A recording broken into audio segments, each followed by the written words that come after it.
Liberalism is another theory of international relations. Unlike realism, liberalism holds a positive outlook towards international system.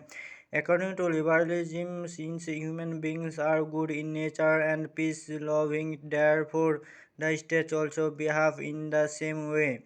Locke, Bentham, and Kant are the main exponents of classical liberalism. Like realism, there are also two types of liberalism: classical liberalism and another new liberalism. Classical liberalism provides individual level analysis and new liberalism provides state level analysis.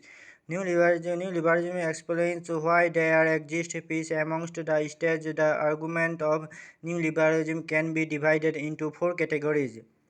Sociological liberalism. This category of liberalism rejects the realist view that IR is only about state affairs. They have taken the IR one step further and assert that IR is not only about the relations amongst nations, rather it is beyond that. It is the relations between people, groups, and organizations belonging to different countries.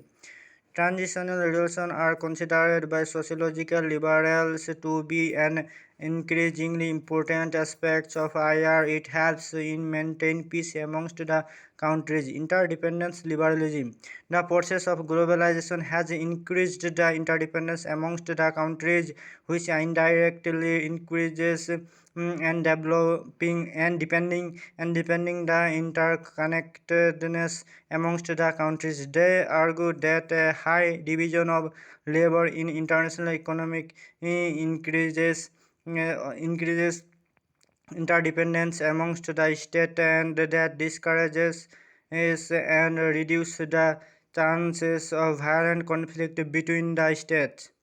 Institutional liberalism. International institutions have played a very important role in increasing the cooperation amongst the countries. Institutions like UN, WTO, WB, IMF, which are very important in this aspect. Institutions make up for lack of trust between states. They do that by providing a flow of information between their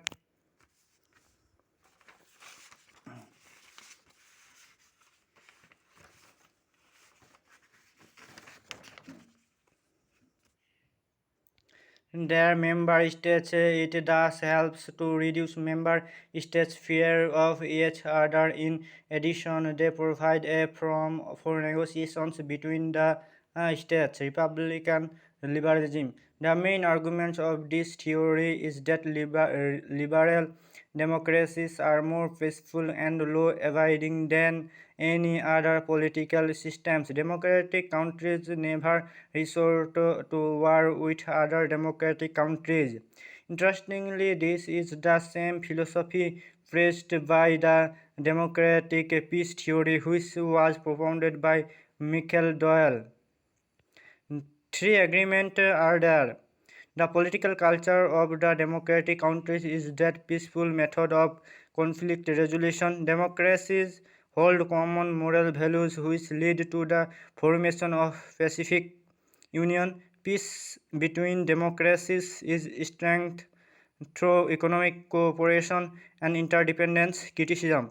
It is one-dimensional with regard to human nature. It takes only positive side of human nature. One of the basic arguments of liberalism is that countries are always in peace with other. If it is so, then why there still exists arms race amongst the countries, even amongst the democratic countries, despite taking so much measures at international level for curbing the arms race amongst the countries?